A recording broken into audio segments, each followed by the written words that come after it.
Jadi saya harus buat link Zoom akhirnya. Namun sudah diperkenankan oleh Prodi untuk buat Teams, buat melakukan webinar di Zoom. Saya nggak tahu, mungkin Pak teman-teman pengalaman buat Teams boleh nanti diajarkan ke saya, atau juga sharing tentang ada dosen-dosen yang mungkin bisa membuat link Teams-nya gitu ya. Ada yang udah pernah mengikuti web dosennya itu memberikan? Ada? Oh, nggak geleng-geleng. Belum ada ya? Atau memang pakai Zoom biasanya? Geleng-geleng doang nih. Ini dong bersuara. Oke. Ada yang udah? Yang udah lewat webs sebelumnya? Ada rekan-rekan mahasiswa? Oke, nggak ada ya? Oke, nggak apa-apa. Oke, maksud saya kalau memang ada nanti diajarkan saya untuk buat link to webnya, biar pertemuan selanjutnya kita pakai to web yang difasilitasi oleh kampus atau difasilitasi oleh UT gitu ya. Karena saya juga baru bergabung ini di semester ini, saya belum punya pengalaman menggunakan Twebs juga, menggunakan Teams ya. Oke, baik. Sekian perkenalan dari saya, teman-teman. Ada pertanyaan terkait perkenalan?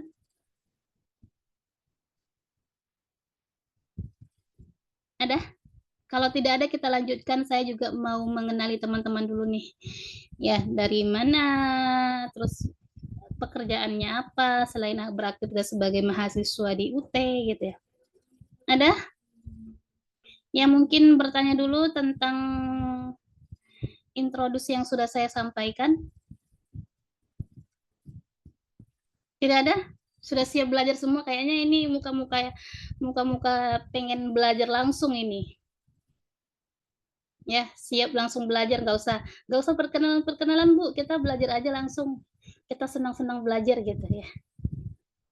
Oke, kalau nggak ada pertanyaan, saya ingin menyampaikan untuk peraturan kelas saya ya, peraturan kelas khusus di kelas saya yang teman-teman, ketika kita melakukan webinar, saya berharap semua yang hadir itu on cam, kecuali dia memang benar-benar berhalangan, misalnya sedang di perjalanan bawa motor atau apa, tapi saya tetap berharap teman-teman usahakan untuk on cam atau sedang bekerja gitu ya. Oke, biar ketika karena kita mata kuliahnya mata kuliah public speaking ya, kalau public speaking itu nggak ada interaksi antara audiens dan pembicara, itu rasanya bukan public speaking ya, public ini speaking speaking jadinya, jadi speaking berbicara tanpa ada publiknya gitu ya. Jadi saya berharap yang hadir tolong dilihatkan wajahnya, biar saya juga melihat senyum manis teman-teman, yang Bapak dari pesawat juga senyum-senyum gitu ya. Jadi saya merasa ada teman, jadinya nggak ngobrol sendiri di depan laptop saya ini gitu. Oke, karena saya tadi sudah memulai perkenalan dari saya, sekarang saya pengen teman-teman memperkenalkan diri dulu. Perkenalkan nama panjangnya, dan perkenalan diri ini tentu menjadi presensi hadir ya teman-teman ya. Saya akan, dan untuk presensi teman-teman saya sendiri yang akan melakukan presensinya ya. Jadi ini catatan presensinya langsung ke saya, nanti di e-learningnya itu langsung saya buat hadir ketika jadi saya catat ya teman-teman ya, saya catat siapa aja yang hadir, nanti biar e-learning saya buat teman-teman hadir, yang nggak hadir, yang belum hadir saat presensi atau nggak memperkenalkan diri saat proses di tuat ini, saya anggap absen. Oke, sepakat? Setuju? Kalau setuju jempolnya dulu dong. Setuju, Bu. Oke. Oke, kita mulai presensi dari Erian. Ada Erian?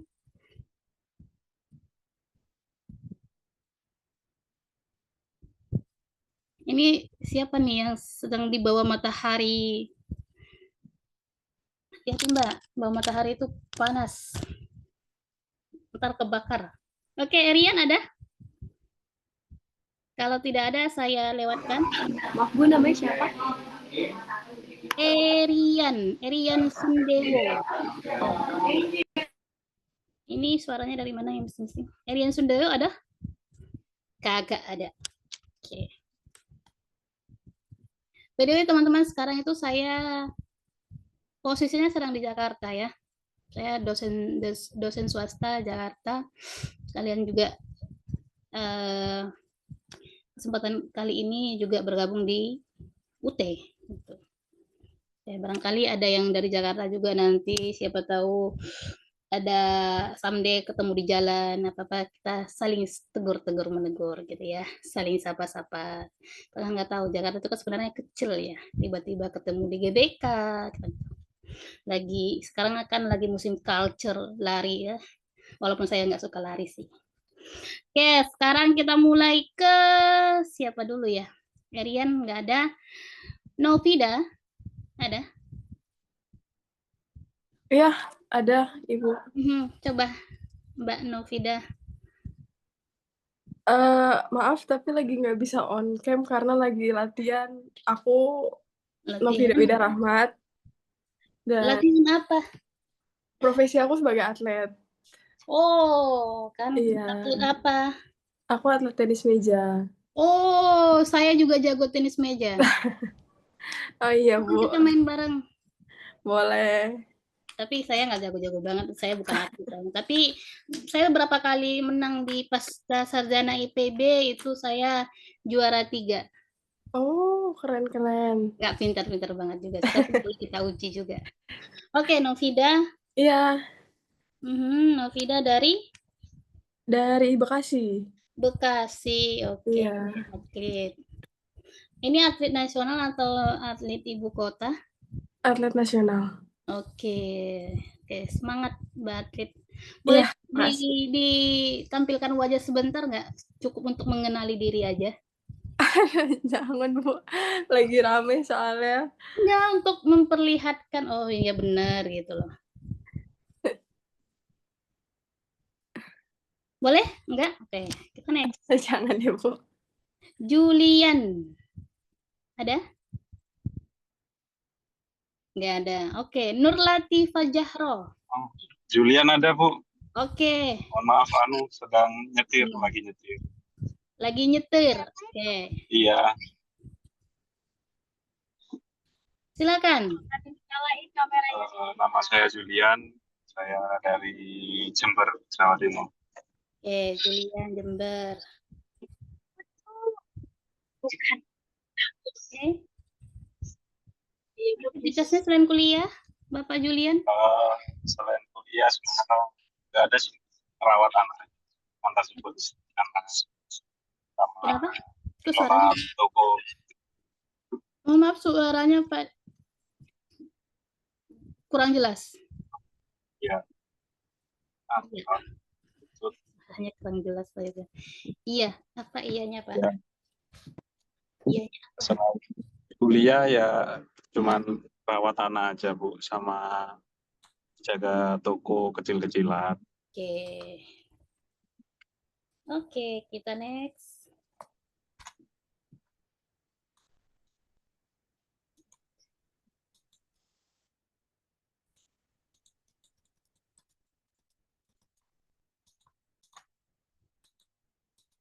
Pak Julian sebelumnya pernah kuliah? Sebelumnya pernah di Lulus Sumber S1? S1 ya. S2? Enggak. S1. Karena di UT ini kan unik ya teman-teman. Ada yang sudah S3 ngambil ilmu S1 lagi di jurusan yang berbeda mungkin gitu ya. Jadi kita juga beragam juga saya. Jadi kalau ada yang hal yang begitu kan saya tertarik untuk belajar dari bapaknya juga atau ibunya juga gitu ya. Oke, Pak Julian, terus ke tadi yang paling cepat datang itu siapa ya? Mbak Zahra. Saya ya, Bu? Iya, benar. Mbak Zahra lagi di keramaian ya? Iya, lagi ada acara keluarga. Oh, silakan. Sebelumnya perkenalkan, nama saya Zahra Rian. Saya saat ini bekerja sebagai operator foto studio. Ini nggak kedengeran. Kedengaran ya? Sebelumnya perkenalkan, nama saya Zahra Rian. Saya saat ini bekerja sebagai operator studio foto. Operator studio. Oke, tinggalnya di? Aku tinggal di Bekasi. Ya, Bekasi. Planet Bekasi ya. Oke. Kita next ke Samantha. Samantha. Oke. Silakan, Mbak Samantha. Ya, Samantha kan? Samantha Alvina. Oh, Yang sudah kedengeran. Oh, nggak kedengaran. Oke. Tukang bakso tadi lewat, Bu. Oh, enak dong. Sambil kuliah boleh makan bakso ya teman-temannya, dipersilakan. Assalamualaikum, selamat siang semuanya. Perkenalkan, nama saya Samantha Alvina Nur Karim. Saya dari UPBJ Jakarta. Udah. Oke. Pekerjaan? Saya freelance. Freelance di? Di bagian administrasi. Oke, bagian administrasi. Oke.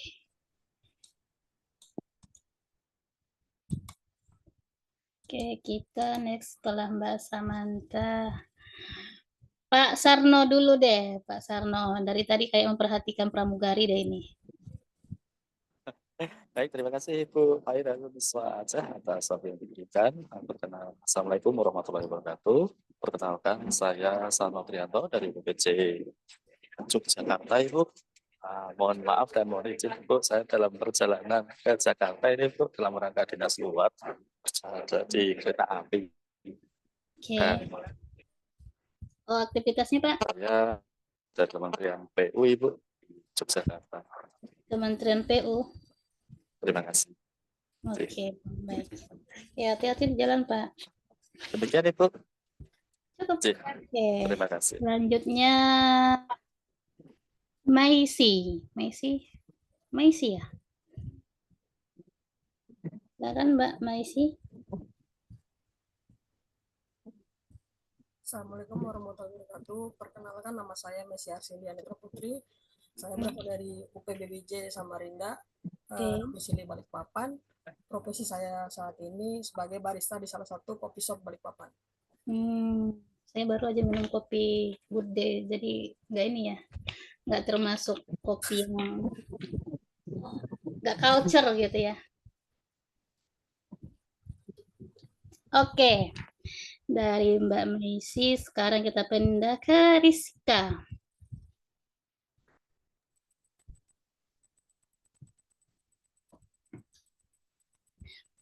Rizka.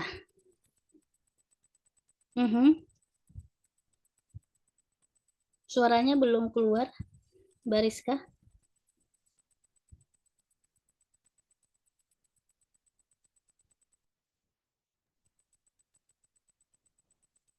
Sorry.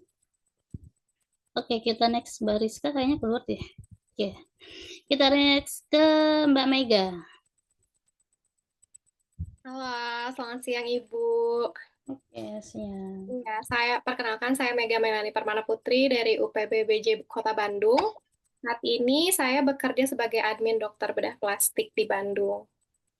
Sekian. Oke, dokter ya. Ya. Kenapa Ibu ngambil kuliah S1 komunikasi lagi? Iya, karena menurut saya relevan aja dengan pekerjaan saya sekarang untuk meningkatkan dan mengasah komunikasi, skill komunikasi saya. Oke, karena di dalam komunikasi itu ada teori komunikasi kesehatan juga ya. Jadi bagaimana orang-orang yang bekerja di bidang kesehatan juga punya kemampuan untuk menyampaikan pesan-pesan kesehatan gitu ya. Teori komunikasi kesehatan itu berkaitan dengan mental health dan lain-lain gitu. Berkaitan dengan juga eh, apa namanya, kesehatan mental, terus daya tahan gitu ya. Dan memang agak relate kalau Ibu nanti konsentrasinya atau penelitiannya diarahkan kepada komunikasi kesehatan gitu. Tadi Ibu berhubungan dengan dokter bedah gitu ya. Kalau bedah itu berarti bedah umum atau ada dokter bedah khusus gitu? Ada ya Bu ya? Ada. Kalau saya kebetulan sama dokter bedah plastik, Bu. Jadi Oh, lebih ke tapi beliau juga bisa untuk rekonstruksi dan lain-lain seperti luka bakar dan luka diabetes seperti itu. oke, luar biasa ya. Ya, Semoga terima kasih. nanti disambungkan di fungsi komunikasi dan kesehatannya itu masuk kepada teori komunikasi kesehatan gitu ya. Ada teori komunikasinya tersendiri gitu. Oke, kita next ke dari Dokter Mega ke Pak Faisal. Ya, Ibu. Assalamualaikum warahmatullahi wabarakatuh. Perkenalkan, saya Faisal Ramadhani dari UPBJJ Bogor, UT Bogor. Kerjaan saya sebagai karyawan swasta, Ibu. Oke, karyawan swasta. Hari ini sedang free, Pak? Lagi masuk malam, Bu. Oh, masuk Nanti, malam. ya. Oke. Kita lanjut next ke Dava. Baik, saya Ibu, terima kasih atas waktu yang telah diberikan. Perkenalkan, nama saya Dava Maulana Saputra, asal UPJJ UT Semarang. Semarang, oke. Ya, profesi saya saat ini adalah karyawan swasta. Oh, karyawan swasta, oke. Karena memang rata-rata di UT ini dia memang mahasiswa yang berstatus karyawan gitu ya. Iya. Oke, nggak apa-apa, itu Ya. bagus ya. Selanjutnya ke Ibu Herlina.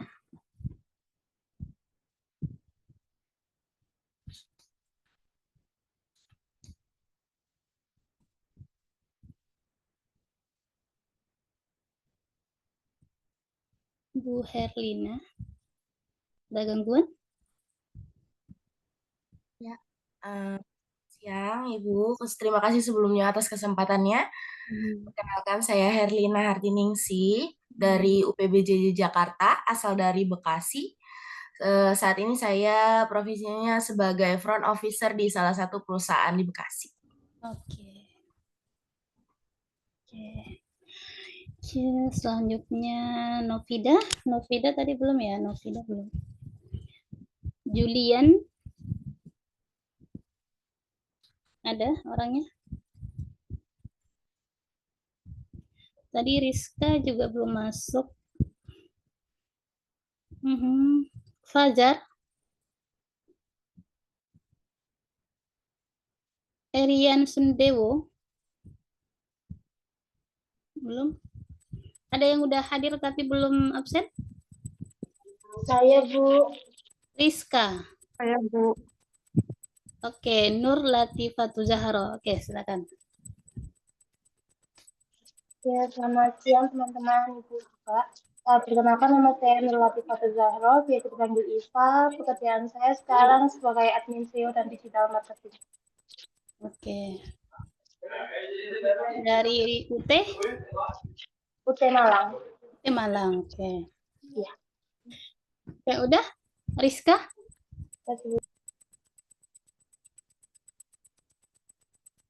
Rizka kenapa? Jaringannya masih kendala? Oke, nggak apa-apa. Oke, teman-teman, kita semuanya itu Saya ada. belum, Bu. Fajar? Bu, kita belum di absen. Oke, Fajar. Silakan, Fajar. Selamat siang, terima kasih untuk kesempatannya. Nama saya Fajar Trianggoro, saya dari UPBJJ Jakarta. Pekerjaan saya di perusahaan swasta. Terima kasih. Oke, silakan dilanjutkan Dela. Baik, Ibu. Assalamualaikum warahmatullahi wabarakatuh. Selamat siang semuanya. Izin Ibu, perkenalkan nama saya Dela Ananda, asal Bangka Belitung dari UPBJJ UT Pangkal Pinang. Pekerjaan saya untuk sekarang buka toko sendiri, Bu. Oke, punya toko sendiri. Oke, udah ya, cukup ya teman-teman. Ada lagi yang belum absen, yang hadir? Novida? Novida, apakah sudah? Iya, halo Bu. Iya. Tadi sudah absen? Oh, Novida sudah absen. Iya. Atlet yang belum. Jadi saya itu absennya on cam ya teman-teman. Jadi boleh kita saya belum. Siapa? Saya Revilia. Oh, Revilia baru gabung. Oke, silakan Revilia. Selamat siang Ibu, perkenalkan nama saya Revilia dari UPBJJ Tarakan. Tarakan, oh jauh banget. Ada kopi Tarakan enak kan ya? Iya. Kopi Tarakan itu biasanya kopi ini, kopi herbal ya? Iya. Oke. Aktivitasnya Mbak Revilia? Saya suka meluangkan waktu untuk menulis. Oh, menulis. Apa aja? Sudah pernah menerbitkan buku? Belum, tapi saya hobi menulis. Oh, hobi menulis. Oke. Kalau orang yang hobi menulis, tentu dia hobi membaca. Iya. Oke. Karena kita nggak bakalan bisa menuliskan kalau kita nggak memulai dengan membaca. Oke. Udah ya, udah perkenalan semua ya. Kita yang hadir di sini ada 15 orang ya. Tadi Rizka belum bersuara, tapi dia sudah on sebenarnya. Oke, nggak apa-apa. Jadi sambil menunggu teman-temannya juga, kalau teman-teman ada yang hadir nanti diingatkan untuk presensi, karena presensinya saya catat. Lalu kemudian nanti setelah berakhirnya sesi kita tuh web ini, saya akan buatkan presensi teman-teman di e-learning masing-masing, karena khusus pertemuan tuh web itu dosen yang memberikan presensinya gitu ya teman-teman ya. Oke, kita lanjut. Lanjut, kasih jempol dulu, lanjut. Oke, baik. Jadi yang nggak hadir hari ini saya anggap juga absen ya teman-teman ya. Tapi sebelum kita foto dulu deh. Foto dulu, biar ada laporannya. Ini tadi udah direkod. Oke. Teman-teman boleh jempolnya dikasih 2, biar saya foto dulu. Oke. Pak Julian, oke mantap. Oke. Kita kirim ke grup dulu ya. Jadi yang nggak gabung itu sangat disayangkan, nanti presensinya ini ya nggak dapat. Oke, kita langsung saja share materi. Saya share materi untuk pertemuan ini. Apakah teman-teman sudah melihat materi yang saya tampilkan? Jadi sifatnya kita hari ini berdiskusi ya teman-teman ya. Kalau teman-teman ada hal yang perlu didiskusikan dari pertemuan 1 sampai pertemuan ke-4 ini, boleh nanti kita sambil diskusi juga gitu ya. Oke, dalam pertemuan ke-4 ini kita belajar tentang struktur pidato yang efektif atau struktur saat kita menyampaikan public speaking gitu ya. Tentu kalau kita penyampaiannya terstruktur, sistematis, akan memudahkan audiens kita juga memahami apa yang kita sampaikan. Kalau kita menyampaikan informasi itu loncat-loncat atau tidak berurutan atau dia tidak sistematis, maka akan membuat atau dapat menimbulkan kebingungan, respon yang bingung oleh audiens kita. Ini gimana nih cara memahaminya, gimana gitu ya. Jadi ketika kita mau melakukan sebuah pesan atau menyampaikan suatu pesan, baik itu dalam pidato atau baik itu mengisi seminar motivasi gitu ya, ada baiknya kita menyampaikan pesan, isi dari pesan kita, isi dari informasi yang akan kita sampaikan itu dibuat sestruktur mungkin, dibuat sesistematis mungkin. Artinya ada tahapan-tahapan penyampaiannya gitu ya. Apa aja tahapan-tahapan penyampaiannya? Yaitu kita buka dengan pembuka atau opening saat kita melakukan audiens, melakukan seminar atau menyampaikan informasi. Jadi ada tahapan yang pertama itu tahapan pembuka. Jadi apa dalam tahapan pembuka itu ada juga komponen-komponennya.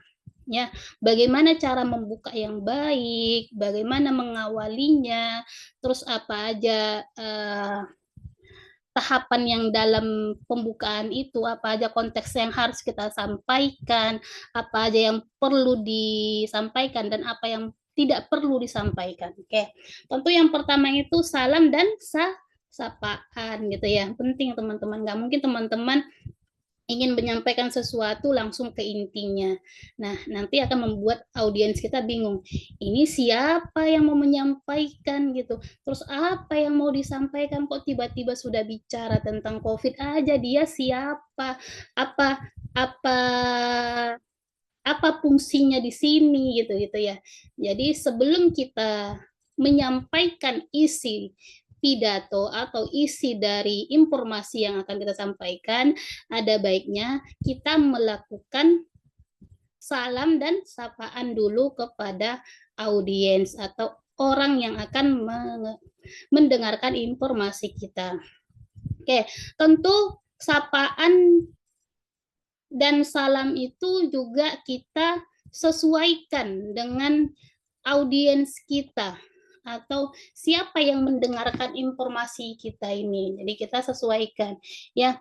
Dan forumnya juga kita lihat apakah dia forum formal ataukah dia forum informal ya. Atau dia hanya sesi diskusi santai, bincang-bincang santai. Tentu beda ketika kita sedang di forum resmi atau menyampaikan pidato dengan audiens yang pejabat, dengan audiens yang Gen Z misalnya. Jadi sapaan dan salam itu ditentukan juga dengan satu, sifatnya apa? Apakah sifatnya dari pesan yang kita sampaikan itu forumnya formal atau informal? Lalu audiensnya, kita melihat audiensnya. Apakah audiensnya para pejabat atau orang-orang yang berkumpul di suatu komunitas yang disebut the culture lah. Jadi sekarang agendanya ngomong santai. Tentu juga kita sesuaikan sapaannya. Nggak mungkin kita menyapa, misalnya kita di forum culture, kita diminta untuk memberikan motivasi semangat olahraga misalnya, atau semangat berlari setelah agenda lari berapa K gitu ya. Terus kita karena sudah punya pengalaman olahraga yang cukup baik, memenangkan beberapa turnamen misalnya, terus kita memberikan sapaan yang sangat formal, misalnya selamat pagi Bapak Ibu yang terhormat gitu-gitu. Tentu itu akan berbeda. Pasti kita sesuaikan dengan audiens kita. Siapa audiens kita? Tentu orang-orang culture. Orang-orang culture ini kan tentu sifatnya lebih santai ya. Jadi kita bisa nyapa dengan oke, baik Mbak, Bro, Mas, gitu-gitu ya. Jadi disesuaikan. Salam dan sapaan disesuaikan dengan konteks audiensnya. Juga disesuaikan dengan konteks sifat dari pertemuan itu. Apakah formal dan informal. Ya. Lalu komponen yang kedua itu pernyataan pembuka yang kuat. Di mana? Ketika kita menyampaikan informasi, mau memulai menyampaikan pidato, ada baiknya kita buka dengan pernyataan yang kuat. Pernyataan kuat itu seperti apa? Misalnya kita ambil kutipan dari seorang tokoh, atau kita ambil fakta atau data. Kita mulai dengan data. Misalnya, saya berikan contoh di slide itu. Tahukah Anda bahwa 60% orang takut berbicara di depan umum lebih daripada dia takut mati. Itu sebuah data yang sudah ada rujukannya, sehingga itu menjadi beginning awal kita menyampaikan informasi itu gitu. Informasi awal yang sudah punya nilai, sudah punya penekanan. Ketika saya memberikan motivasi ke teman-teman agar bisa berpublic speaking yang bagus, saya mulai dengan data. Ternyata teman-teman bahwa 60% orang itu takut memulai berbicara depan umum daripada dia takut mati. Misalnya seperti itu. Itu kan ada datanya ya. Ada riset yang sudah dilakukan sebelumnya dan itu yang saya berikan penekanan di awal. Oh iya ya, ternyata banyak orang yang takut berbicara gitu. Itu awalan dari saya, misalnya seperti itu. Jadi, komponen kedua saat kita membuka pembicaraan atau saat kita sedang berpidato, menyampaikan sebuah informasi, ada baiknya kita buka dengan pernyataan yang kuat. Pernyataan yang kuat seperti apa? Misalnya memberikan kutipan dari tokoh atau data-data, didukung oleh data-data atau cerita-cerita yang real, yang orang dapat langsung percaya gitu, karena dia terbukti ada datanya, ya. Lalu poin ketiga, ya, agar kita memulai pembicaraan, public speaking kita, informasi yang kita sampaikan itu, kita butuh juga ice breaking dulu, humor ringan. Humor ringan itu jangan yang berat-berat teman-teman. Kalau mengawali pidato, mengawali seminar, mengisi seminar, nggak usah humor yang berat-berat terus buat games yang harus punya gerakan yang luar biasa gitu, sehingga memakan waktu, sehingga terlalu ya menghabiskan waktu yang banyak, terus membuat terlalu ribut dan lain-lain. Sederhana misalnya, teman-teman menyapa audiensnya. Selamat pagi Mas Mbak semuanya. Alhamdulillah hari ini kita bertemu di seminar nasional. Saya lihat di sini Mbak Masnya semuanya cantik-cantik, ditandakan Mas dan Mbak semuanya sudah siap untuk menerima materi hari ini, misalnya gitu. Itu kan ice breaking yang ringan, tapi membuat mood orang itu hadir gitu. Karena dibilang cantik, siapa sih yang nggak terkagum, siapa sih yang nggak menaruh interesting kepada pembicara ketika dia merasa dilibatkan atau merasa dipuji oleh pemateri atau oleh lawan bicaranya gitu ya. Jadi pembukaan itu penting dibuat dan tidak perlu yang berat-berat, yang ringan-ringan, menyapa dengan senyuman, memuji, memberikan perhatian, melibatkan audiens dengan kita gitu. Itu hal-hal yang sederhana namun dapat membuat audiens kita merasa dihargai oleh kita gitu ya. Lalu apalagi komponen yang keempat untuk dalam pembukaan pidato gitu ya. Ada kita menyampaikan tujuan dan manfaat. Jadi di awal-awal kita sebelum menyampaikan inti dari informasi yang kita sampaikan, ada baiknya kita notice dulu nih audiens kita. Kita notice bahwa di pertemuan hari ini kita akan membahas tentang public speaking. Ini misalnya saya sedang menotis teman-teman bahwa di pertemuan hari ini kita akan membahas bagaimana berpublic speaking yang bagus dan penerapannya. Jadi sampaikan manfaatnya. Manfaatnya apa teman-teman? Yaitu bagaimana teman-teman dapat menyampaikan public speaking yang baik. Gitu ya. Jadi ada 4 komponen dalam sesi pembukaan atau sesi opening saat kita mau berpidato atau menyampaikan informasi ke sebuah forum, baik itu formal dan informal. Nah, komponen yang pertama itu salam. Lalu yang kedua, pertama salam dan sapaan, lalu kedua pernyataan pembuka yang kuat. Yang ketiga dimulai dengan ice breaking yang sederhana atau humor ringan. Dan yang keempat menyampaikan tujuan dan manfaatnya. Kayak gitu. Sampai sini dapat dipahami teman-teman? Halo? Bisa Ibu. Oke, ini ya Bu. Jangan sampai saya sendiri yang ini ya, ngobrol-ngobrol gitu ternyata nggak ada yang mendengarkan gitu ya. Jadi kita sambil berdiskusi santai ya teman-teman ya. Oke. Ibu mohon maaf menyela. Iya boleh. Saya Rizka, udah ada suaranya Ibu. Oh iya, oke Mbak Rizka, silakan gimana? Perkenalkan nama saya Rizka Ramadanti, saya dari UPJJ Jakarta. Saat ini saya bekerja sebagai kreatif tim di suatu perusahaan. Dan begitu aja. Oke. Terima Oke, Mbak Rizka. Oke, baik teman-teman kita lanjut ya untuk penjelasan selanjutnya. Oke.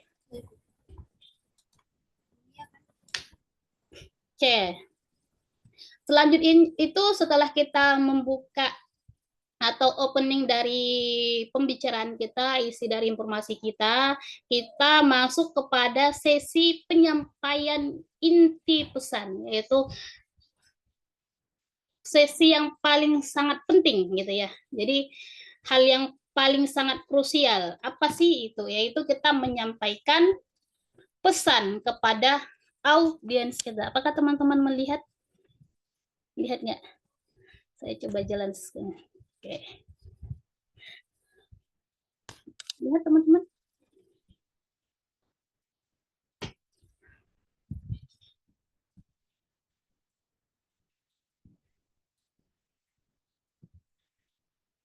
Teman-teman melihat nggak? Oke. Oke. Ini sudah terlihat Ibu. Sudah terlihat. Oke. Baik, yang poin kedua setelah pembukaan kita masuk pada isi pesan yang ingin disampaikan. Ada baiknya di awal tadi saya sampaikan bahwa ketika kita mau menyampaikan pesan itu ada baiknya dibuat secara sistematis atau terstruktur. Ada langkah-langkah awalnya. Misalnya, pesan pertama, katakanlah saya sekarang sebagai Menteri Kesehatan dan kita sedang mengalami COVID-19. Saya mau menginformasikan kepada masyarakat tentang kondisi COVID-19 di negara kita sekarang gitu. Tentu dengan apa saya membukanya? Tentu saya pertama menyampaikan salam dulu, lalu masuk kepada inti informasinya. Tentu inti informasi yang ingin saya sampaikan itu harus saya buat terstruktur dulu. Misalnya, saya buat dengan memberikan informasi dulu kepada audiens atau masyarakat yang mendengarkan informasi saya ini. Pertama tentang kondisi tentang apa sih COVID itu misalnya, tahapan pertama. Lalu kedua, apa sih bahayanya COVID itu? Ketiga, tahapannya di kondisi sekarang COVID itu sudah seperti apa di Indonesia, misalnya perkembangannya sudah 20% 20% data yang kami ambil bahwa masyarakat kita sudah terjangkit COVID-19 itu misalnya gitu. Dan terakhir membuat penutupnya rangkuman dari tahapan pertama pembukaan awal inti dan memberikan penekanan ulang di sesi isinya. Dapat dipahami teman-teman?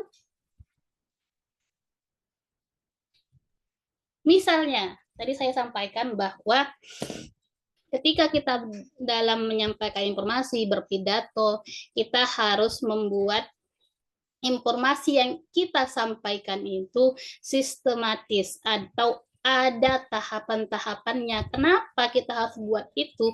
Agar orang yang mendengarkan isi pesan kita itu merasa pesan kita itu terstruktur, lebih mudah dipahami akhirnya. Dengan misalnya tadi saya contohkan, anggaplah saya sekarang Menteri Kesehatan.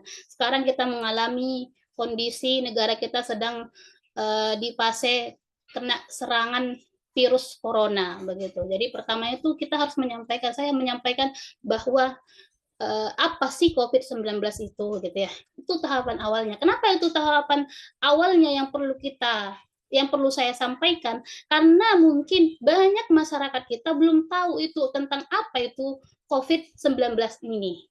Lalu tahapan kedua apa lagi?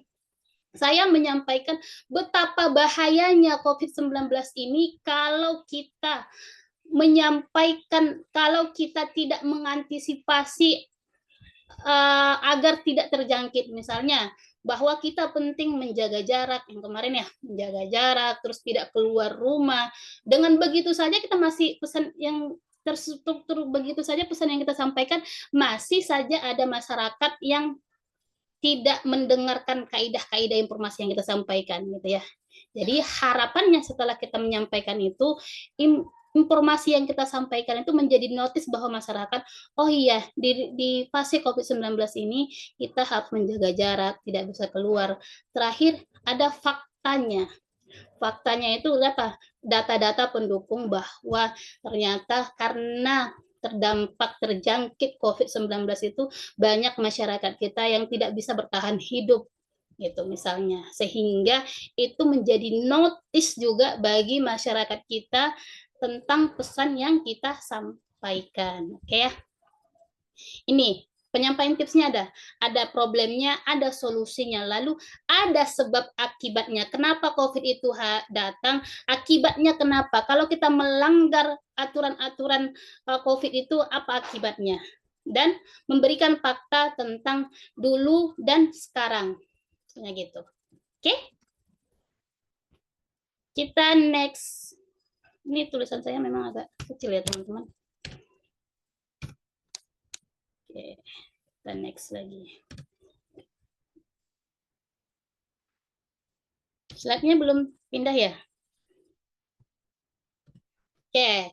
Yang terakhir itu ada closing ya, atau penutup dari pidato kita. Pertama tadi kita pembukaan, yang kedua menyampaikan isi, yang ketiga itu ada penutup. Tentu penutup ini juga ada komponennya, teman-teman ya.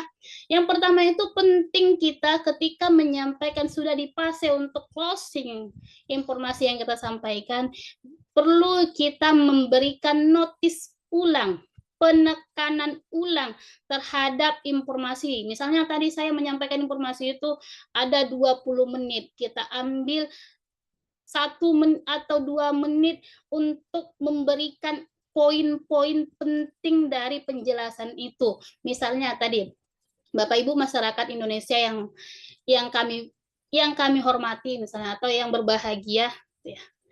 Poin penting yang saya sampaikan bahwa di saat ini kita berada di fase Indonesia sedang tidak baik-baik saja, yaitu kita mengalami dampak dari COVID-19 itu. Kami berharap Bapak Ibu semuanya menjaga kesehatan.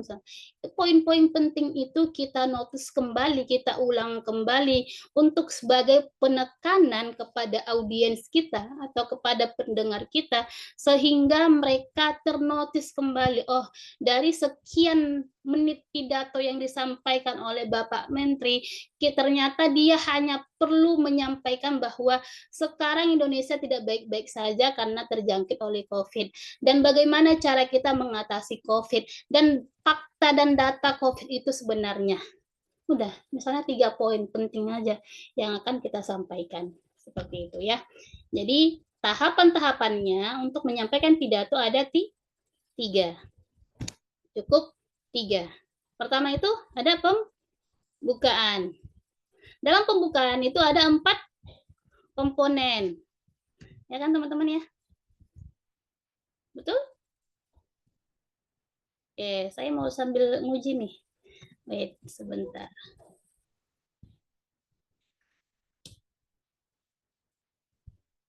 Oke. Mbak Meisi, apa komponen pembuka? Tadi saya sebutkan ada 4 komponen pembukanya. Apa saja?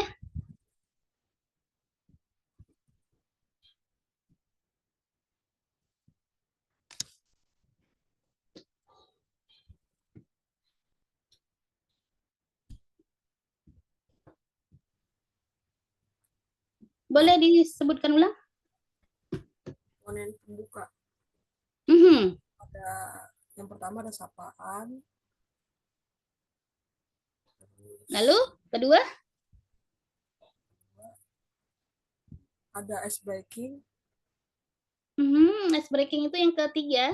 Itu juga ada isi. Itu bukan komponen dari pembukaan. Lupa, Bu. Lupa. Ada yang bisa bantu jawab lagi, Nur Latifah? Untuk komponen pembuka dalam public speaking itu ada bacaan yang pertama, kemudian ada perkenalan diri, terus kalimat pembuka atau ice breaking, terus ada tujuan dari materi yang disampaikan. Oke, masih salah. Oke. Kenapa masih salah? Tadi komponennya pertama itu salam. Lalu pernyataan pembuka yang kuat. Apa itu? Tentang misalnya memberikan kutipan kalimat. Jadi ketika kita mau membuka pidato, ada baiknya kita buka dengan kutipan misalnya, menurut Pak Jokowi, misalnya begitu. Jadi ada informasi yang menotis bahwa poin penting dari penjelasan selanjutnya itu ada dari pernyataan seorang tokoh atau pernyataan yang by riset atau by data gitu ya. Kita ambil, kita buka dengan data atau faktanya. Oke? Atau boleh kita sambil bercerita juga. Ceritanya tentu yang nyambung dengan isi pesan yang ingin kita sampaikan. Ya, misalnya saya ini sedang menyampaikan pesan ke teman-teman bahwa public speaking itu adalah seni berbicara, skill yang terus-menerus harus diasah. Saya buka dengan misalnya bahwa teman-teman, tahu nggak teman-teman gitu, bahwa 60% orang takut berbicara di depan umum daripada dia takut mati. Nah, misalnya seperti itu. Atau kita ngambil dari kutipan-kutipan seorang tokoh. Memulainya dengan kutipan dari seorang tokoh. Lalu ice breaking yang ringan dan menyampaikan tujuan dan manfaatnya. Oke. Selanjutnya, struktur yang kedua itu menyampaikan isi, ya, Bariska.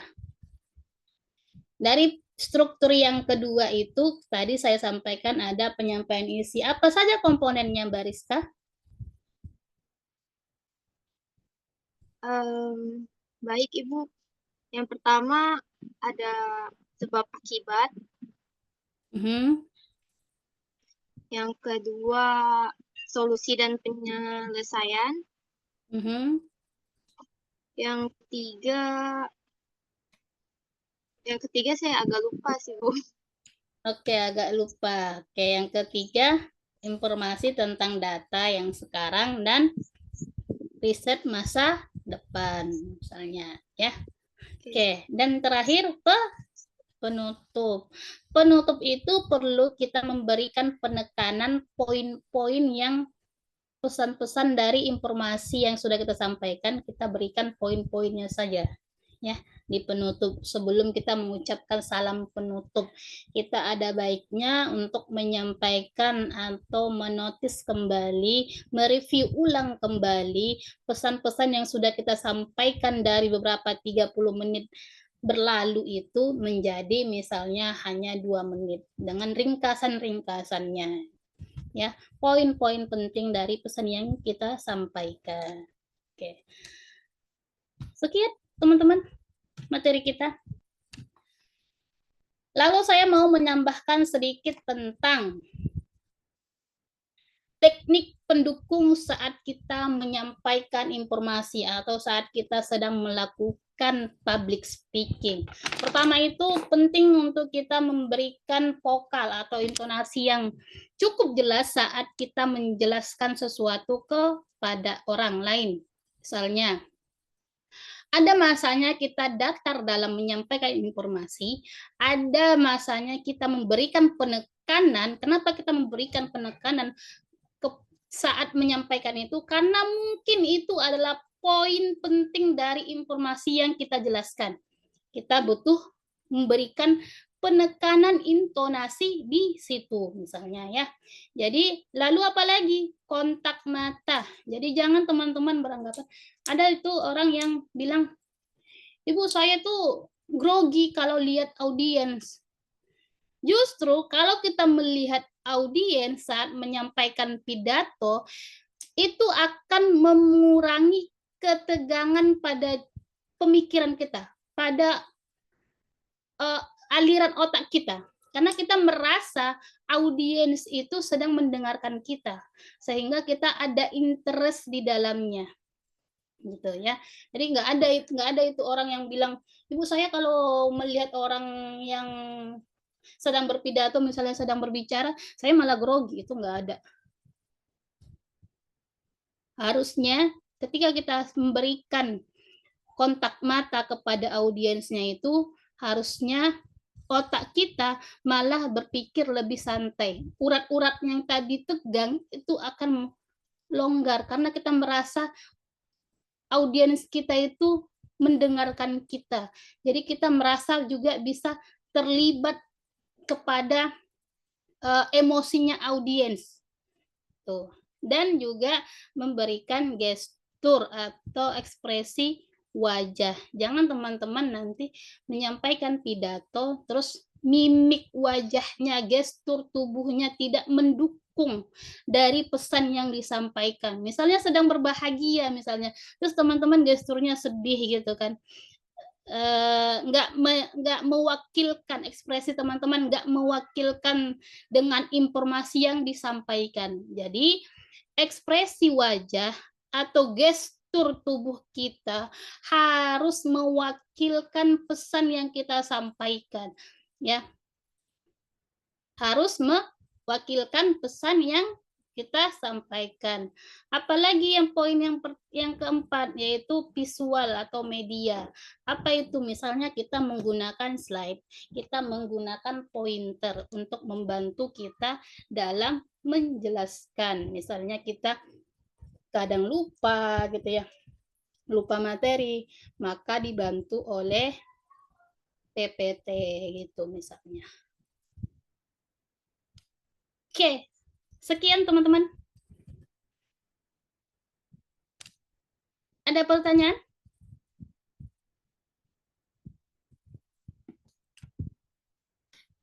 Pesan terakhirnya adalah ketika kita melakukan pidato, menyampaikan sebuah pidato, buatlah dengan pembukaan yang juga mengesankan. Ya, diawali dengan perkenalan, boleh dengan pantun, ya. Sampaikan dengan rasa percaya diri. Percaya diri itu dari mana kita dapatnya? Dari memahami atau menguasai materi yang akan kita sampaikan. Dengan begitu, kepercayaan diri kita itu akan hadir karena kita sudah menguasai materi yang ingin disampaikan. Oke. Ada pertanyaan? Assalamualaikum Ibu, maaf. Boleh slide yang bagian inti pesan nggak? Soalnya yang bagian komponennya nggak terlalu kelihatan, Bu. Komponennya. Iya. Kurang kelihatan. Pertama itu menjelaskan dengan data pendukung, ada statistiknya enggak, ada kutipan ahlinya enggak, lalu memberikan contoh atau analoginya. Misalnya kita menyampaikan pesan nih, kita berikan contohnya agar orang lebih mudah memahaminya. Kalau enggak contoh dengan analogi perumpamaannya gitu. Misalnya saya umpamakan bahwa ternyata Bapak Ibu COVID-19 itu seperti penyakit HIV misalnya, ya, sesuai dengan faktanya. Jadi begitu mematikan sebenarnya gitu misalnya, ya. Lalu boleh juga ditambahkan data dengan pendukung bahwa pengalaman pribadi.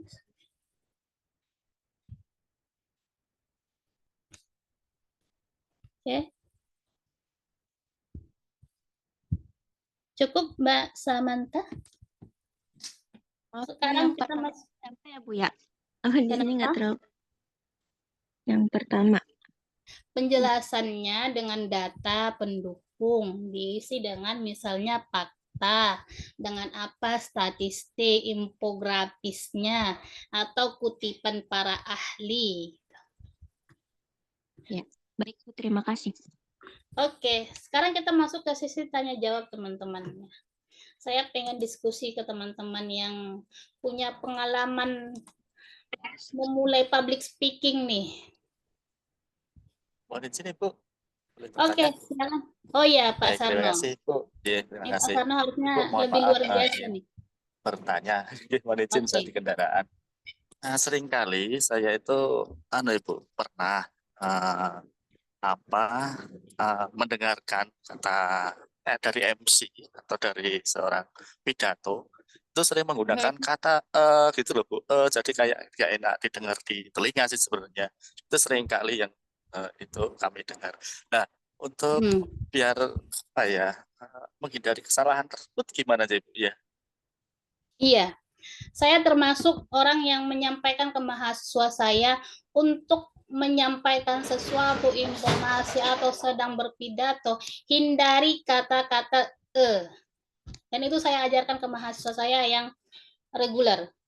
Karena itu adalah ungkapan kita kepada audiens menyampaikan bahwa kita kurang siap untuk menyampaikan informasi itu. Tuh, sehingga ada kata saya menyampaikan ke mahasiswa saya untuk menghindari kata itu, kita nggak apa-apa diam dulu sembari kita mengingat. Ya, lebih baik kita diam daripada kita terlalu banyak mengulang kata bahkan itu tidak nyambung dengan ungkapan atau informasi selanjutnya yang akan kita sampaikan.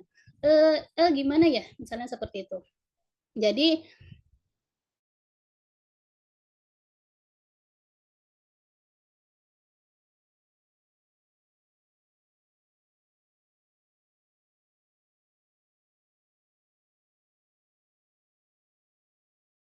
yang selanjutnya akan kita sampaikan.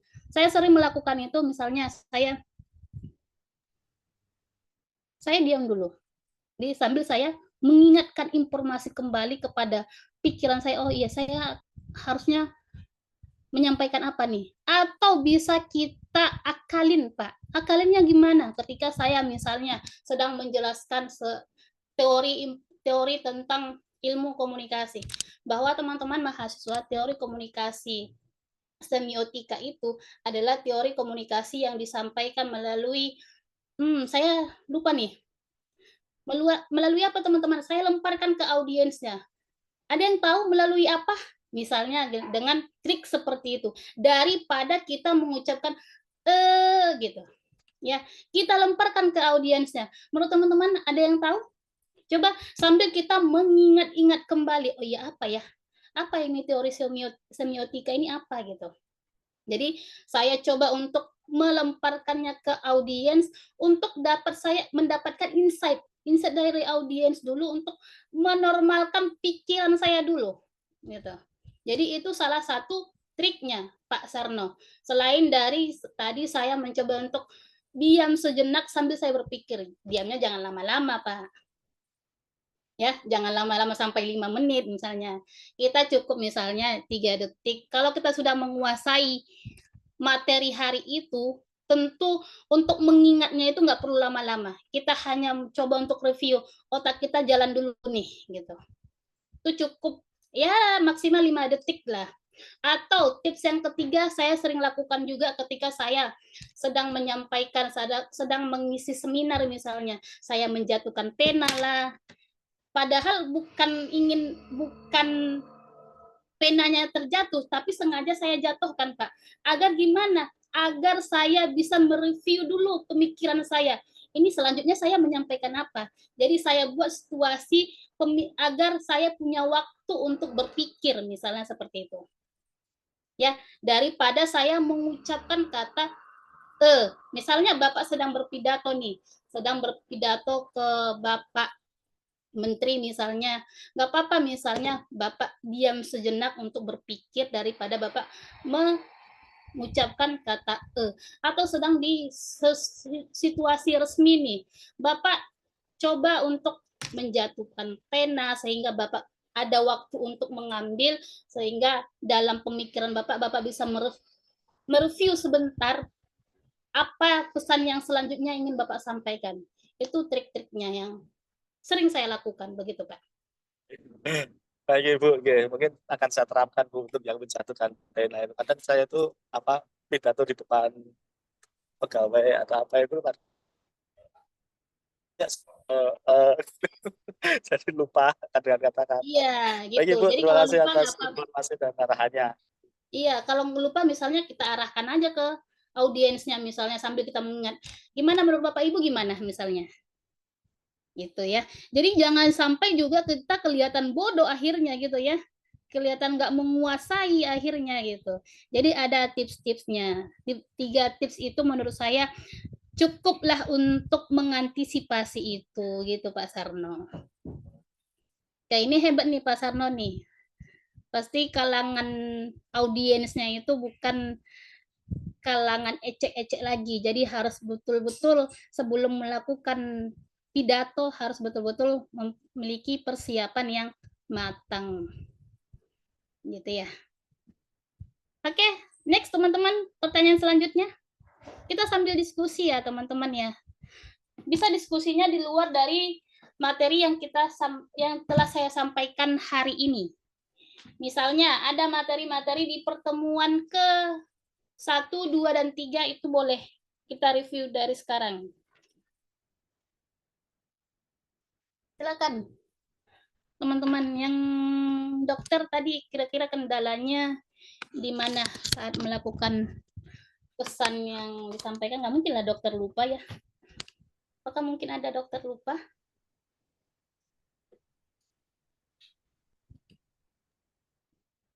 Ibu, mohon maaf izin jawab. Saya itu adminnya, Bu, bukan dokternya. Oh, adminnya, Admin bukan dari dokternya. dokter bedah plastik gitu. Oke, begitu. Saya pikir tadi dokternya. Bukan.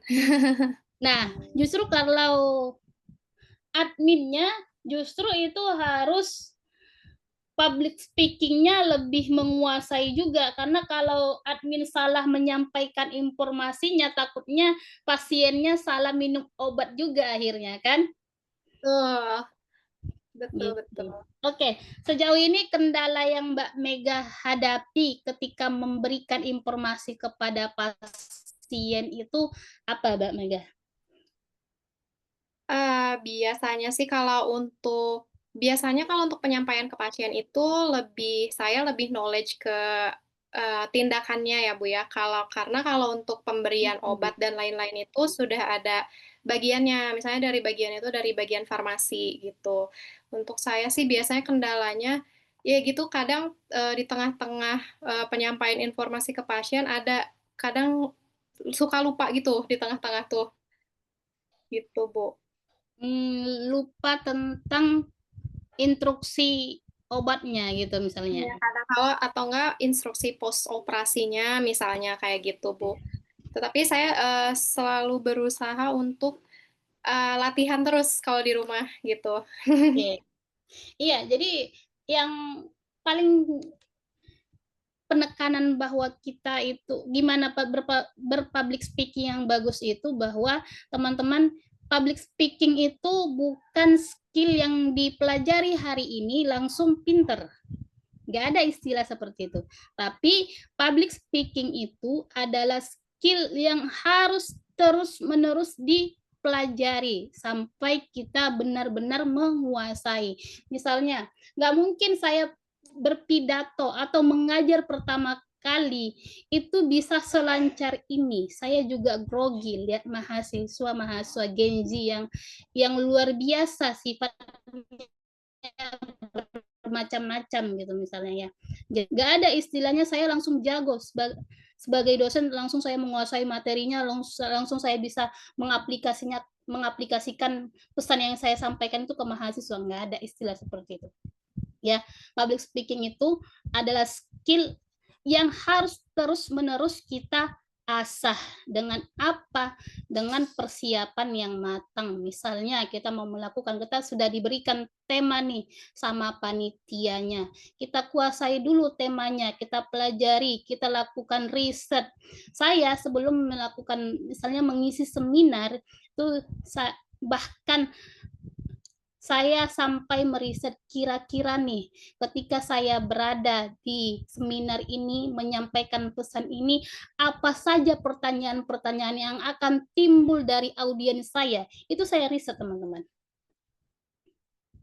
Ya, dilakukan riset dulu. Kemungkinan-kemungkinan yang akan terjadi itu kita riset di awal.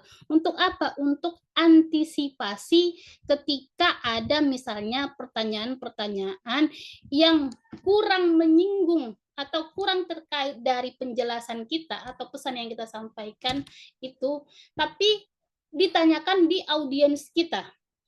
Jadi, makanya perlu kita melakukan riset dulu. Risetnya seperti apa? Walaupun itu enggak menjadi inti dari penjelasan kita, tapi itu bisa kemungkinan berkaitan, kita lakukan riset dulu untuk menguasai agar data kita lebih komprehensif atau data kita lebih banyak. Sehingga kita dalam menyampaikan pesan itu, kita lebih confident ya teman-teman. Confident itu lahir ketika kita sudah menguasai pesan itu. Gak ada orang yang bisa confident. Saya kalau mau berbicara sesuatu, kalau saya nggak ngerti apa-apa, gimana saya percaya diri untuk menyampaikan informasi itu, gitu ya. Jadi penting untuk menguasai, melakukan riset yang mendalam terhadap topik yang ingin kita jelaskan, gitu ya. Dengan begitu, confident kita akan muncul dengan sendirinya. Saya kalau sudah menguasai materi, apapun itu saya hajar pasti gitu misalnya.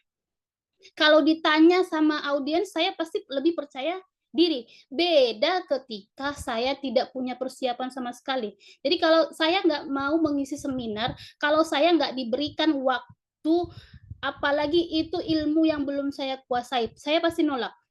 Daripada saya menghancurkan kredibilitas saya sebagai dosen misalnya, atau kredibilitas saya sebagai pemateri misalnya, mending saya tolak dari awal. Jadi jangan sampai teman-teman memalukan diri sendiri. Udah tidak menguasai terus tiba-tiba diberikan kesempatan untuk ngambil menyampaikan informasi itu, teman-teman ambil. Menurut saya itu jangan, lebih baik jangan. Ya, daripada teman-teman merusak kredibilitas sendiri gitu. Kecuali itu pesan yang sudah berulang kali teman-teman sampaikan. Artiannya teman-teman sudah benar-benar menguasai. Jadi kalau maupun ditembak gitu ya. Oke, Pak Sarno, Bapak ya sekarang yang berikan sambutan. Oh, Pak Sarno udah biasa. Bukan 10 kali lagi. Mungkin puluhan kali dia udah menyampaikan pidato misalnya tentang tema itu gitu misalnya. Jadi dia nggak masalah, kecuali dia belum menguasai, belum pernah mempelajari itu, terus tiba-tiba diberikan waktu untuk menyampaikan itu. Menurut saya mending ditolak. Mending ditolak. Mohon maaf Pak, saya belum menguasai materi yang pengen disampaikan. Atau minta waktu dulu untuk saya mempelajarinya. Sekarang kan kita mempelajari segala sesuatu itu lebih mudah karena ada AI, bahkan PPT-nya juga bisa 2 menit langsung jadi, kita pelajari dulu misalnya karena sudah ada bantuan AI misalnya. Tapi kalau itu benar-benar belum kita kuasai dan belum ada waktunya untuk kita pelajari, lebih baik kita menolak untuk tidak menyampaikan informasi itu daripada kita salah data gitu ya, apalagi yang di pemerintah gitu ya. Jangan sampai kita salah memberikan informasi kepada audiens kita. Kalau kita salah memberikan informasi ke audiens kita, tentu di masyarakatnya juga akan berantakan akhirnya gitu kan, karena pesan yang disampaikan berbeda dengan fakta misalnya gitu. Oke, berbicaralah dengan pemahaman yang benar-benar kita ketahui. Jangan sok-sokan menyampaikan segala sesuatu padahal itu bukan passionnya di sana. Tidak pernah dipelajari sama sekali misalnya. Tuh. Ya, untuk menjaga kredibilitas kita sebagai orang yang bekerja di sana, misalnya seperti Pak Sarno tadi. Tuh. Next, pertanyaan selanjutnya atau diskusi selanjutnya? Bu, mohon izin Bu, untuk kaitan data Ibu, salah data tadi. Saya akhir-akhir ini itu baca di itu di KTT 47 di Kuala Lumpur itu ada penyebutan nama presiden. Nah, itu saya juga itu dari kesalahan siapa Bu? Itu cukup memalukan sih sebagai sebagai yang pelaksananya itu negara dan medianya itu media negara Pak yang menyamparnya itu media negara. Jadi saya itu termasuk orang yang ketika bersosmed ria itu nggak pernah komen-komen. Tapi kali itu setiap FYP di TikTok saya itu pasti saya komen. Memalukan Mbak. Saya sebagai orang Indonesia malu mendengarkan negara tetangga kita gitu. Bahkan kan sering disebut-sebutkan sama mereka kan orang Malaysia itu sering membuat konten-konten tentang bahwa Indonesia itu kakak adik loh sama Malaysia gitu-gitu. Ternyata yang kakak adik aja nggak begitu perhatiannya mereka sama kita.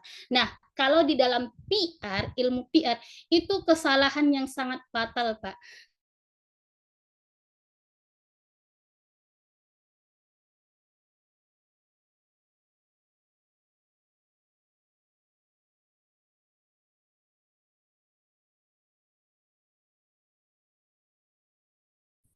Mereka salah menyebutkan, ya itu sangat memalukan teman-teman. Orang PR-nya juga perlu ditelusuri apakah dia berbicara by data atau memang sengaja dibuat mereka seperti itu. Karena akan masuk teori apa teman-teman? Yang udah belajar ilmu komunikasi? Apa? Teori yang berkaitan dengan menciptakan huru hara gitu. Yang udah belajar ilmu pengantar komunikasi, teori komunikasi?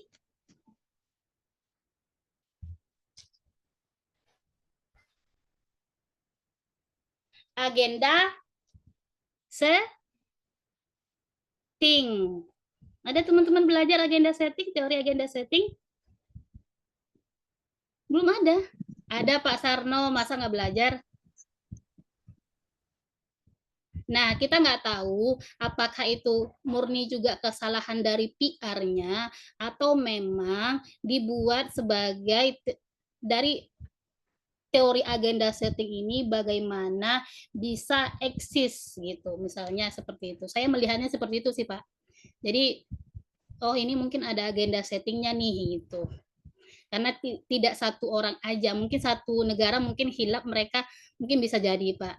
Nah, siapa tahu memang ini sengaja diagendakan, disetting seperti itu agar KTT di Malaysia itu terkenal gitu. Kita kan nggak tahu seperti itu, tapi itu sangat memalukan. Kalau itu memang pure kesalahan dari orang medianya, mereka sampai minta maaf sih. Dan saya curiganya mereka minta maaf hanya mengirimkan narasi surat minta maaf. Kalau etika PR itu tidak seperti itu. Mereka butuh klarifikasi dan menyampaikan itu di media sosial. Misalnya, apa ya medianya? Saya lupa deh Pak. IMM kalau nggak salah ya. Misalnya IMM itu atau media lokalnya itu ketua redaksinya menyampaikan permintaan maafan langsung. Ini enggak, mereka hanya dari KTT itu membuat sebuah surat klarifikasi itu menurut saya itu saja tidak cukup gitu. Tapi kita nggak tahu mereka memang mengagendakan itu atau gimana agar viral lah, karena sekarang itu orang melihat kalau mau viral kita buat konten-konten yang di luar nalar gitu. Itulah masuk teori agenda setting itu, Bapak. Apalagi di pemerintah itu sering dipakai kok. Bapak mungkin paham lah, Pak Sarno. Ya, banyak sebenarnya ada kasus yang lebih besar sebenarnya yang perlu dibahas oleh negara ini. Ternyata dimunculkanlah tentang misalnya pondok pesantren dibahas itu kan saya curiganya kalau kritis saya melihat ada sebenarnya negara ini problematika sebuah negara ini gitu yang harus ditutupi dari sebuah kasus yang receh seperti itu misalnya gitu ya. Itu orang komunikasi harus sampai ke situ pemikirannya. Gitu ya teman-teman ya. Jadi jangan gampang, orang komunikasi itu nggak gampang menerima sebuah fakta yang diselewarankan di TikTok, itu nggak gampang. Saya lebih banyak curiganya.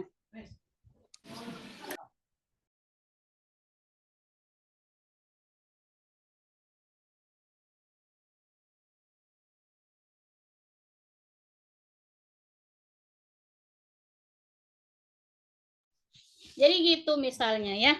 Jadi orang-orang komunikasi itu ada dia teori kritis yang bisa juga kita pakai untuk tidak cepat menerima sebuah informasi dari media gitu-gitu ya. Itu kita pelajari nanti di ilmu teori komunikasi lah. Kalau teman-teman bertemu dengan saya akan menjabarkan sangat jelas gitu ya. Tapi ini kan kita sedang belajar tentang public speaking gitu, teman-teman. Silakan. Ada lagi yang mau didiskusikan? Sampai jam 15.00. Ibu maaf, aku pengen nanya soal tadi di dalam komponen itu kan call to action yang bertujuan. Zahra ya? Iya. Silakan Mbak Zahra. Oke, sebelumnya saya ada pertanyaan tentang yang di bagian komponen penutup itu kan terdapat call to action yang bertujuan untuk mengajak. Nah biasanya itu kayak kita sering banget tuh disepelein sama para audiens, ajakan yang sudah kita ajakan tapi sama mereka disepelekan. Nah gimana sih Bu tips agar audiens itu mau bertindak dan agar tidak disepelekan seperti itu? Oke, kita udah menyampaikan pidato nih. Jadi terakhir kita tutup dengan ajakan, dan ternyata respon dari audiens kita ada yang nggak menerima. Satu lagi saya sampaikan bahwa kita bukan alat pemuas gitu ya teman-teman ya. Untuk jangan kita terlalu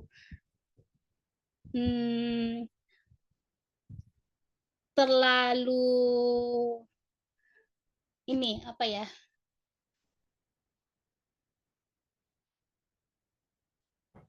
Terlalu berharap kepada audiens kita semuanya itu memahami apa yang kita sampaikan.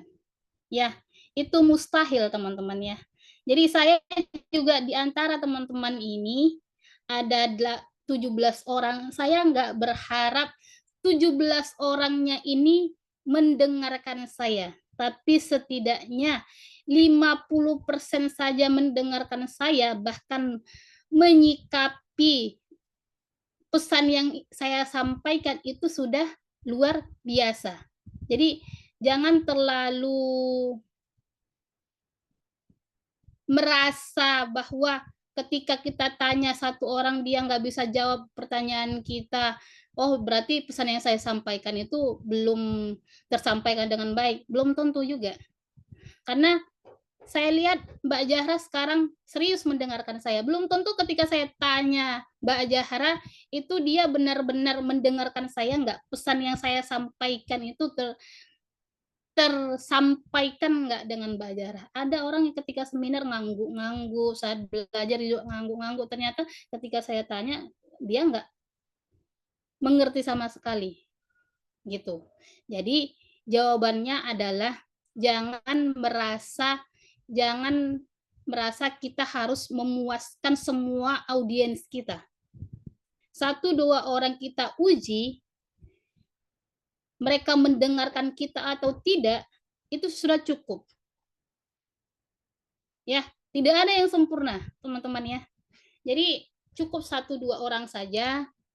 Nah, kalau memang semuanya nggak memahami pesan yang kita sampaikan, berarti kesalahannya ada di kita. Kenapa dari 17 mahasiswa yang saya ajarkan di kelas ini tentang struktur berpidato yang efektif itu hanya 3 poin.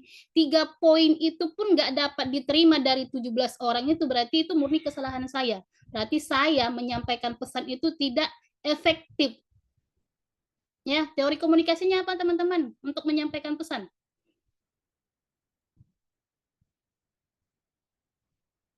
Ada yang tahu? Teori komunikasi apa?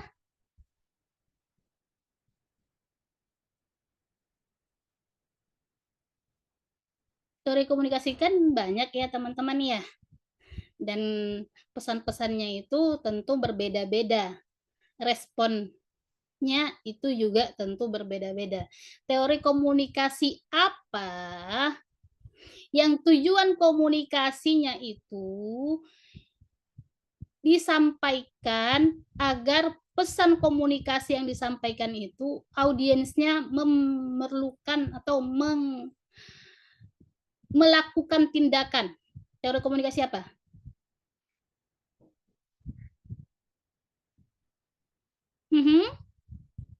Yang belajar teori komunikasi siapa?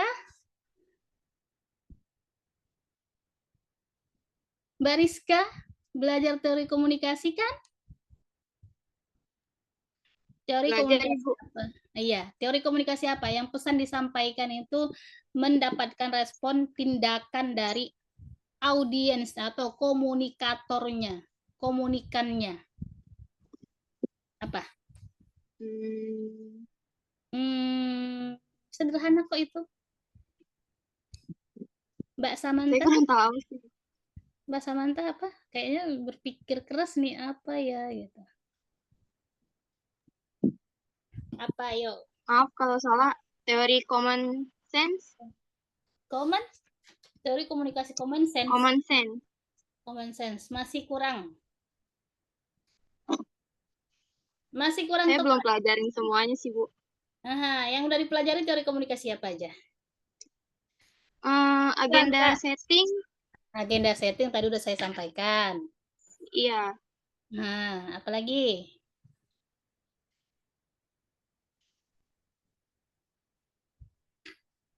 Belum banyak sih, Bu, yang ngerti. Oh, gitu. Oke, apa Mbak Maisi? Komunikasi yang disampaikan gitu. Awalannya seperti itu. Mbak Maisi? Ini hilang-hilang satu nih, kalau ditanya nih. Ayo, coba kita diskusikan dulu. Teori yang mulai tindakan nggak, Bu? Iya, perlu tindakan. Ada tindakan di audiensnya.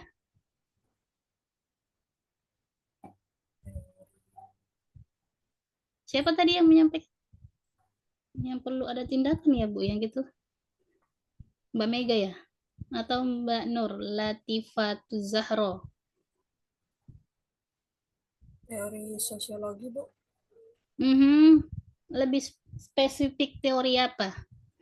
Sosiologi itu cabang ilmunya ya teman-teman. Jadi ilmu komunikasi itu berasal dari ilmu sosial, yaitu ilmu sosiologi, di mana penyampaian pesan itu harus ada etos, logos, patos gitu ya. Belajar nggak teman-teman teori komunikasi gitu?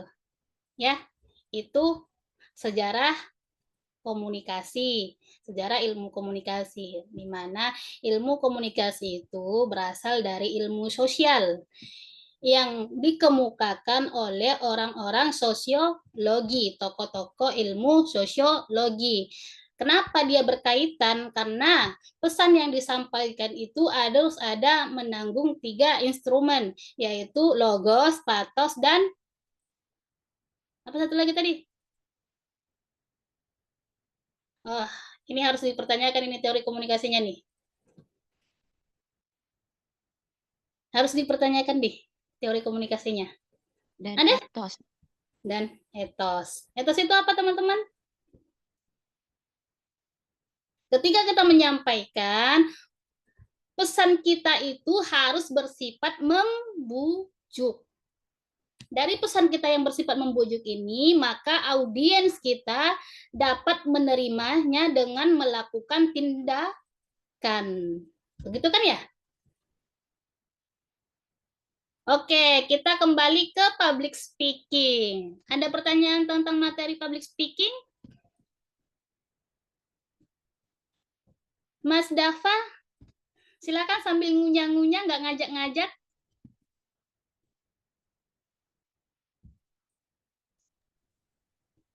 Mas Dava ada? Apa ya itu? Apa Untuk ya? saya pribadi itu keluhan saya kalau misal saya ngomong sama seseorang itu masih agak gugup sih Bu. Kenapa kira-kira yang Mas pelajari dari dinamika yang ada di diri Mas Dava itu apa kira-kira yang membuat Mas Dava gugup dalam berbicara? Apa ya? Kurang percaya diri mungkin Bu. Iya, kenapa kurang percaya diri kira-kira?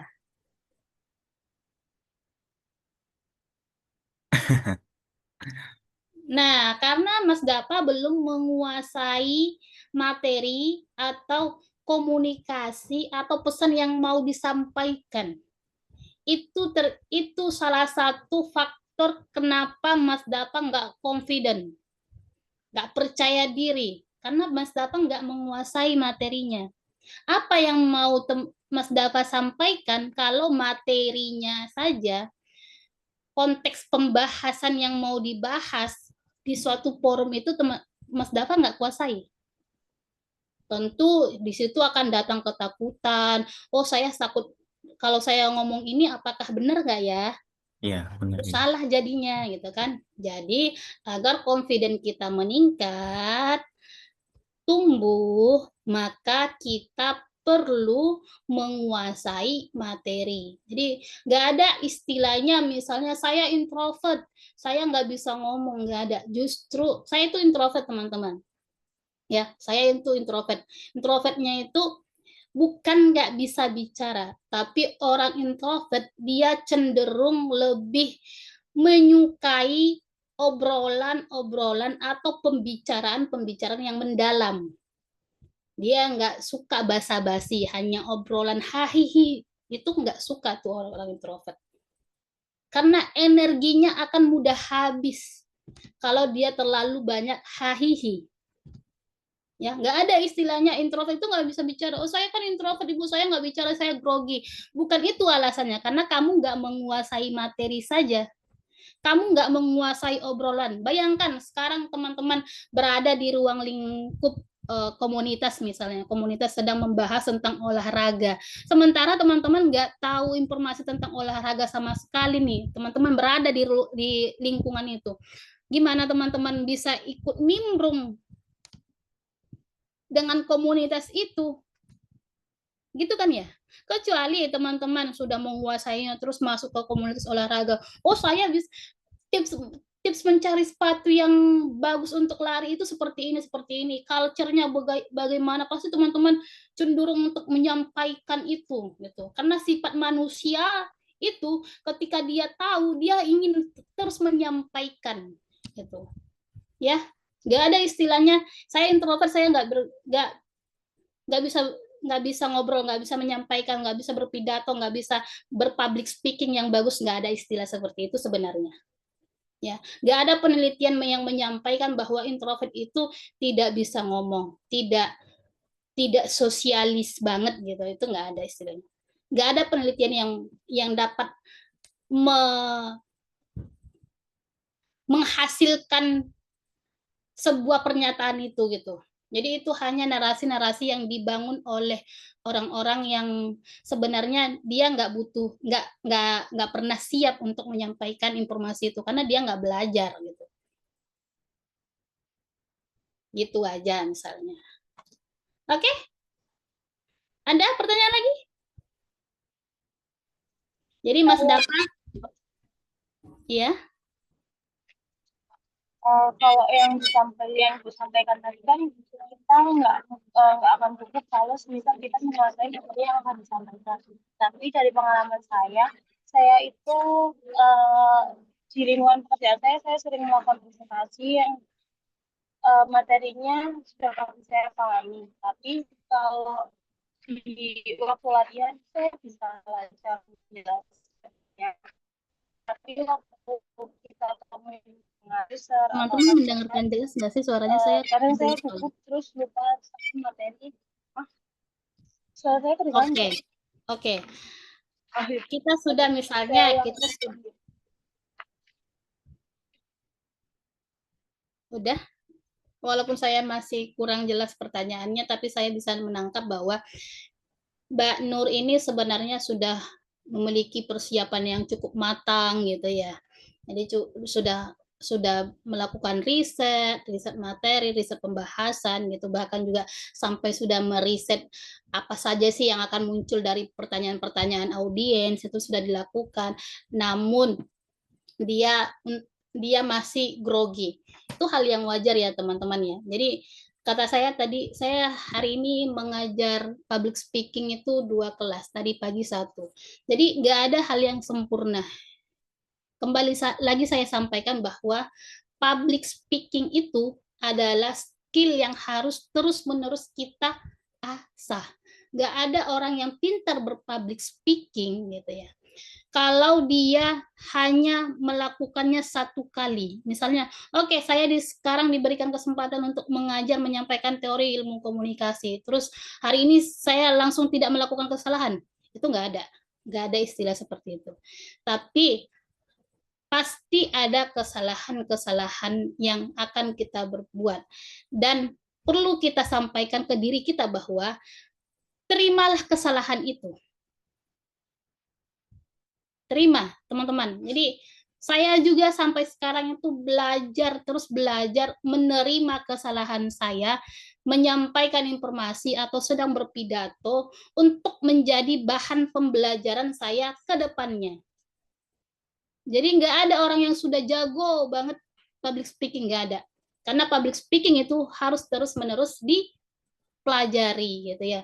Jadi terima kesalahan, terima kekurangan teman-teman. Misalnya kalau kita sekali 2 kali kita melakukan kesalahan, misalnya penyebutan nama, harusnya kita menyampaikan penyebutan nama dengan gelar, terus kita ternyata lupa di pertemuan pertama. Oke, kedepannya di pertemuan kedua saya harus menekankan ke diri saya jangan sampai salah sebut gelar misalnya.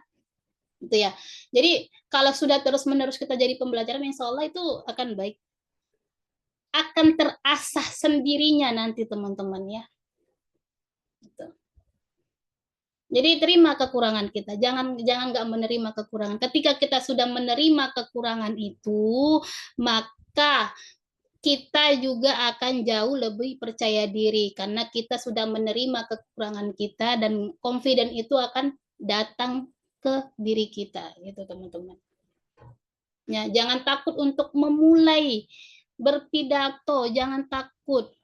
Hari ini kita salah penyebutan nama, ke depannya ke pertemuan kedua nanti kita jadi pembelajaran sampai kita terbiasa dan terbiasa menguasai materi itu, apalagi yang materinya itu terus-terus diulang. Itu aja materi yang disampaikan. Misalnya saya sebagai dosen, paling saya nggak jauh-jauh materi yang saya sampaikan itu tentang teori komunikasi, tentang PR, tentang dinamika sosial. Kalau sekali-sekali pertemuan saya mengajar saya salah menyampaikan teori, menyebutkan nama tokoh itu menjadi pembelajaran bagi saya gitu ya. Oh, ini salah. Saya menyampaikan ini salah. Ya, kedepannya itu saya udah setiap hari melakukan itu, masa salah lagi? Ya kan, penguasaan materi itu harus terus menerus. Jadi pembelajaran. Jangan teman-teman salah satu kali terus langsung down. Jangan. Nggak ada orang yang langsung pintar, teman-teman ya. Jadi nggak ada orang yang langsung pintar. Harus terus berproses sampai kita benar-benar menguasainya. Bahkan juga sampai kita punya trik sendiri untuk mengatasi kesalahan-kesalahan tadi. Trik yang saya sampaikan ke Pak siapa tadi, Pak Sarno itu, seperti misalnya melemparkan pena, itu trik yang saya dapatkan di masa saya berproses menyampaikan informasi, masa saya berproses menyampaikan public speaking. Itu bukan trik ada teorinya, nggak ada. Tapi karena saya sudah punya pengalaman di situ ketika saya menyampaikan informasi, saya kadang-kadang lupa, saya punya trik sendiri. Gimana ya saya cara mengatasinya itu menjatuhkan pena, sambil itu saya berpikir. Itu dari proses semuanya teman-teman, nggak ada teorinya juga. Gitu. Ya, sampai kita bisa melahirkan trik sendiri gitu. Melahirkan kenyamanan sendiri dalam proses kita menyampaikan public speaking itu gitu misalnya. Gitu Mbak Nur. Jadi terima kekurangan kita. Perlu kita menerima kekurangan. Jangan kita terlalu ambisius, kita harus tampil menarik, tampil memukau di pertemuan, di presentasi pertama, di presentasi kedua, jangan. Nggak ada. Nanti kita nggak bakalan berani tampil. Nanti kita nggak bakalan berani memulai. Gitu. Oke. Nur? Ada lagi? Ibu izin bertanya. Siapa? Messi. Messi. Oke, silakan. Bagaimana caranya untuk kita bisa membangun kepercayaan diri pada saat melakukan public speaking? Iya, itu lagi pertanyaan mengulang lagi ini. Bagaimana kita menumbuhkan rasa percaya diri, confident. Itu lagi saya sampaikan bahwa pertama, tidak ada orang yang sempurna dalam melakukan sesuatu gitu ya. Maka perlu kita menerima kekurangan kita dulu. Terus apa saja faktor percaya diri itu akan tumbuh ketika kita sudah benar-benar menguasai materinya. Ya, orang tidak akan bisa ngobrol, diajak nyambung ngobrol kalau dia nggak bisa atau tidak menguasai materinya. Berbeda ketika saya sudah menguasai materinya, pasti mulut saya ini ngerocos saja nih, gitu kan ya.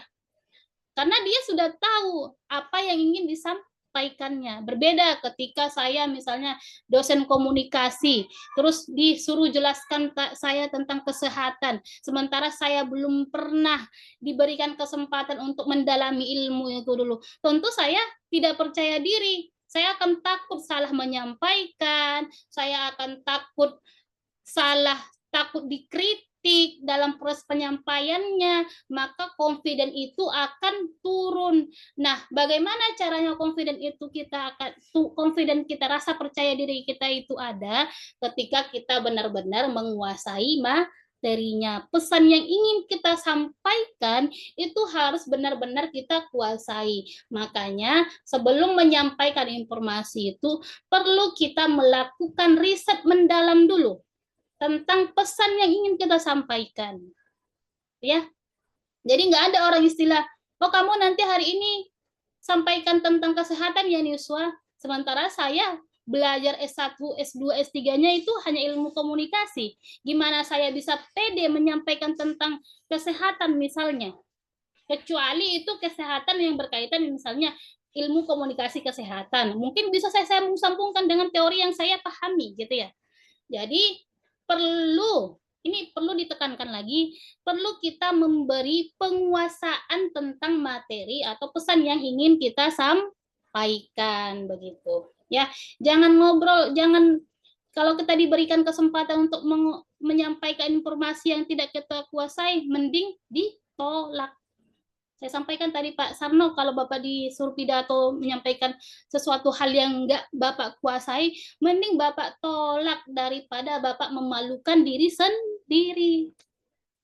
Iya, ya justru tentu memalukan diri kita sendiri. Nanti ketika kita menyampaikan pidato itu tidak sesuai dengan fakta, terus informasinya itu tidak dapat tersampaikan dengan baik karena kita penguasaan materinya, tentu itu akan penilaian bagi audiens kita itu dan memberikan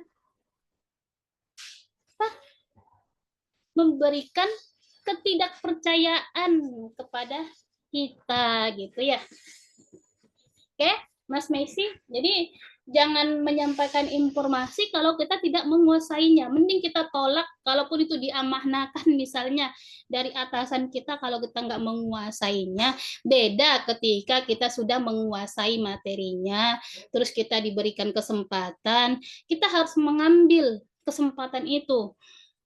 Pun kalau ada kekurangan, kesalahan, jadikan itu sebagai pembelajaran dan terimalah bahwa diri kita itu sudah melakukan kesalahan. Jangan nggak kita terima. Jangan. Ketika kita melakukan kesalahan, orang yang harus mengobati kesalahan itu adalah diri kita. Jangan kita lemparkan ke orang lain. Biarkan orang lain berpikir negatif tentang kita, biarkan. Namun kalau kita sudah menjadikan kesalahan itu sebagai pembelajaran kita, maka itu yang kedepannya akan membuat kita akan terus-menerus memperbaiki diri, sehingga rasa percaya diri, rasa menguasai materi itu akan muncul gitu. Ya, nggak ada istilahnya public speaking itu jago sekali pertemuan, nggak ada. Kalau ada seminar-seminar yang menyampaikan 5 jam berlatih public speaking langsung jago, nggak ada. Itu bohong, jangan ikutin. Ya, kalau dia hanya memberikan tips-tips, mungkin dia menyampaikan selama 5 jam itu gimana dia menyampaikan tips-tips biar lancar berpublic speaking. Tapi untuk jago itu nggak bisa 1 jam, 2 jam, bahkan 5 jam. Jadi jangan dibohongi sama iklan-iklan public speaking lancar 5 jam gitu ya, Mbak Maisi ya. Karena public speaking itu adalah skill yang harus terus-menerus diasah kemampuannya. Dan beranilah untuk menerima kekurangan diri sendiri. Gitu. Hari ini kita melakukan kesalahan, salah atau grogi saat menyampaikan pesan, bahkan baru mengucapkan salam kita grogi, nggak apa-apa, terima. Sadari, itu harus disadari. Oh iya, saya grogi, saya terima rasa grogi ini gitu. Itu tuh penting. Jadi kita belajar mental health lagi nih. Saya terima rasa grogi ini, saya jadikan pembelajaran agar ke depan saya lebih baik lagi untuk menyampaikan atau public speaking saya akan lebih baik lagi. Sampai kita terus riset tentang ilmunya gitu ya. Tentang pesan-pesan yang ingin kita sampaikan. Insya Allah percaya diri itu akan muncul gitu. Oke? Mbak Maisi kan? Ya, Bu. Ada lagi? Cukup? Izin bertanya, Ibu. Oke, Mbak Dela. Teknik apa saja yang bisa digunakan untuk mengatasi rasa gugup saat sedang berpidato? Oke, teknik pertama. Sebelum kita memulai, saya melakukan, kita kan punya jempol tuh, kaki. Kan? Itu kalau kita merasakan grogi itu ditekankan, setekan-tekannya sampai kita rileks, sampai kita merasa rileks. Itu salah satu tipsnya. Oke? Setelah itu tarik napas. Teman-teman tarik napas. Ketika kita menarik napas itu juga akan melonggarkan urat-urat pikiran kita sehingga kita juga akan rileks. Apalagi selanjutnya, berani menatap audiens. Ya, ada orang bilang kalau saya menatap audiens malah saya makin grogi. Tidak ada itu. Jadi yang ada ketika kita menatap audiens, maka kita dapat berbagi vibes dengan audiens sehingga kita tahu nih audiens itu sudah siap nggak menerima informasi dari saya. Jadi maka perlu kita menatap sehingga kita ada interest juga dengan audiens. 3 tips itu cukup menurut saya. Oke, pertama misalnya Mbak udah maju, oke, depan terasa grogi nih, saya belum tahu apa yang akan saya mulai dulu gitu misalnya. Oke, jempol kakinya itu ditekankan sampai Mbak merasakan relax, tarik napas, dah tatap audiensnya. Mulailah dengan menerima diri sendiri, itu penting. Oke, saya mau mulai berpidato, ini pidato pertama saya. Kalau saya melakukan kesalahan itu hal yang wajar gitu. Sampaikan ke diri sendiri bahwa ketika saya melakukan kesalahan dalam pidato pertama saya itu hal yang wajar sehingga Mbak merasa diterima oleh diri sendiri dan vibes-nya juga ke audiens Mbak akan merasakan juga itu, mereka akan bisa menerima Mbak apa adanya. Itu penting.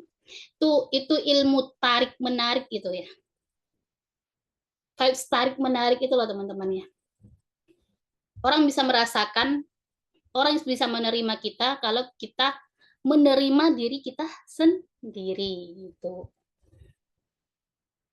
Oke? Cukup? Pak Sarno udah mau ngopi nih dia. Ngopi nggak ngajak-ngajak. Oke, ada pertanyaan lagi? Kita cukupkan? Jadi saya mau memberikan informasi juga teman-teman. Cukup ya untuk pertanyaan ya tentang materi hari ini, cukup? Ya, saya anggap cukup teman-teman. Saya pengen mengingatkan teman-teman juga ketika teman-teman mengisi diskusi di e-learning teman-teman, menyertakan rujukannya itu dengan jelas. Misalnya, ini beberapa, saya kan baru mengajar di UT itu baru semester ini ya teman-teman ya. Jadi saya merasakan vibes yang berbeda juga dengan ketika saya mengajar di kelas reguler kampus lain yang langsung tatap muka. Saya mengerti, saya tahu di mana mahasiswa saya paham atau tidak gitu karena saya langsung bisa berinteraksi sama mereka.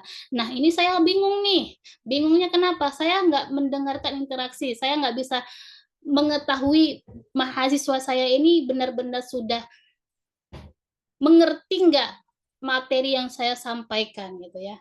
Kalau teman-teman menjawab diskusinya copy paste dari AI, itu saya bisa merasakan. Ya teman-teman ya, copy paste terus pindahkan.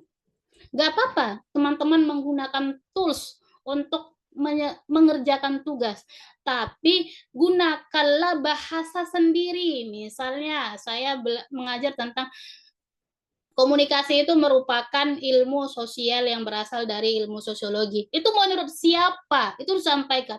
Menurut ini gitu. Bahwa teori komunikasi itu adalah jelaskan dan seterusnya. Gitu ya, teman-teman ya. Mengutip itu seperti itu. Gunakanlah cara-cara mengutip ilmiah yang benar. Jangan teman-teman gunakan copy paste langsung pindah. Kalau saya mengetahui itu pure dari AI, maka nilai teman-teman itu langsung di bawah 50. Itu saya selalu tegas tentang itu, ya. Boleh teman-teman menggunakan tools AI, boleh gitu. Tapi bagaimana saya bisa melihat teman-teman benar-benar belajar atau enggak? Itu jawaban dari teman-teman. Gitu ya.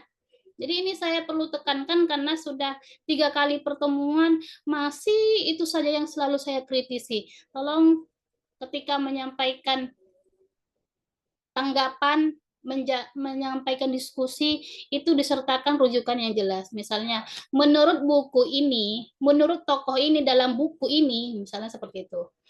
Ya, digunakan cara-cara ilmiah yang benar gitu. Oke? Paham? Kalau paham kasih jempol. Oke. Kayak gitu ya teman-teman ya. Karena kita juga waktunya 2 jam. Ini 2 asar gitu. Cukup atau masih ada pertanyaan, dan saya berharap dari pertemuan ini karena sudah saya sampaikan bagaimana cara mengisi diskusi yang bagus. Jadi kalau saya melihat diskusi nanti ke depannya harus sudah sesuai dengan apa yang saya sampaikan gitu ya. Biar saya nggak pelit nilai soalnya teman-teman. Kalau teman-teman sesuai rujukan yang benar, saya 90, bahkan saya selalu komen itu good job gitu misalnya. Ya. Ada yang pernah mendapatkan komenan saya tentang good job gitu? Ada? Atau semuanya komenannya masih negatif-negatif? Ada? Belum ada? Nah, berarti masih salah itu gitu ya. Jadi perbaiki. Kan masih ada kesempatan ya sebenarnya teman-teman memperbaiki diskusi teman-teman ya. Nilainya kalau masih kurang, masih perbaiki. Silakan DM saya di e-learning, nanti saya cek kembali tugas teman-teman gitu ya. Oke, cukup? Yang belum absen tadi siapa? Yang baru hadir? Kayaknya Julian belum absen ya?